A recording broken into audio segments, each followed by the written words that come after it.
Open മെഡ് സ്കൂളിലേക്ക് സ്വാഗതം. ഞാൻ doctor Andrews, professor of medicine, consultant neurologist. നമുക്കെല്ലാവർക്കും അറിയാം, ചിലർക്ക് ഉള്ളിയോട് വളരെ വെറുപ്പാണ്, ചിലർക്ക് ഉള്ളി വളരെ ഇഷ്ടമാണ്. ഇതിന് ശാസ്ത്രീയമായ അടിത്തറയുണ്ടോ?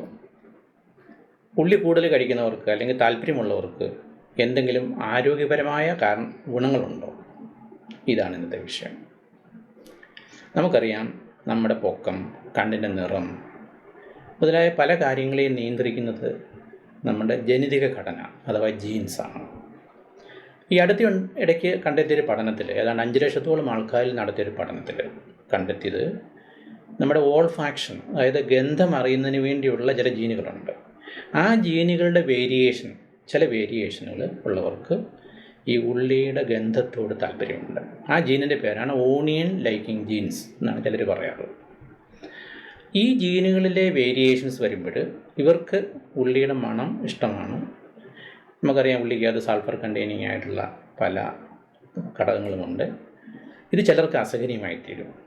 ഈ ഉള്ളിയോട് കൂടുതൽ താല്പര്യമുള്ളവർക്ക് കണ്ടെത്തിയ പഠനത്തിലെ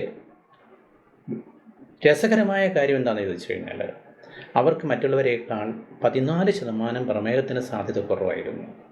അതുപോലെ അവരുടെ രക്താതിസമ്മർദ്ദം അല്ലെങ്കിൽ രക്തത്തിൻ്റെ പ്രഷർ സിസ്റ്റോളിക്കും ഡയസ്റ്റോളിക്കും ഈ ജീനുകളുടെ വേരിയേഷൻ ഇല്ലാത്തവരേക്കാൾ കുറവായിരുന്നു. അപ്പോൾ നമുക്ക് മനസ്സിലാക്കേണ്ടത്, ഉള്ളി കൂടുതൽ കഴിക്കുന്നവർക്ക് ചില ആരോഗ്യകരമായ ഗുണങ്ങൾ കാണുന്നുണ്ടെന്നുള്ളതാണ്. എന്താണ് ഇതിന് കാരണം? ഉള്ളിയിൽ ഫ്ലേവനോയിഡ്സ്, ചില ആൻറ്റി ഓക്സിഡൻസ് ഇത് കൂടുതലായിട്ടുണ്ട്.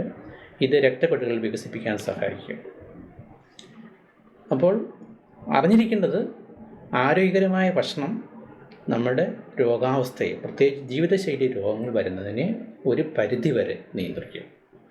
പക്ഷേ അറിഞ്ഞിരിക്കേണ്ടത്, ഇത് രക്തസമ്മർദ്ദം ചികിത്സയില്ലാതെ മാറ്റുകയോ പ്രമേഹം വരുത്താതിരിക്കുകയോ ചെയ്യുന്നില്ല, ഗുണകരമാണെന്ന് മാത്രമേ ഉള്ളൂ.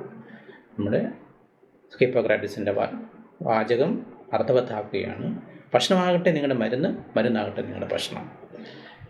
എങ്കിലും ഉള്ളിയോടുള്ള ഈ താല്പര്യം ജനിതകം മാത്രമല്ല, സാഹചര്യങ്ങൾ മൂലം, പരിശീലനം മൂലവും ഇതിൽ വ്യത്യാസം വരാറുണ്ട്. Stay tuned for further videos. Thank you.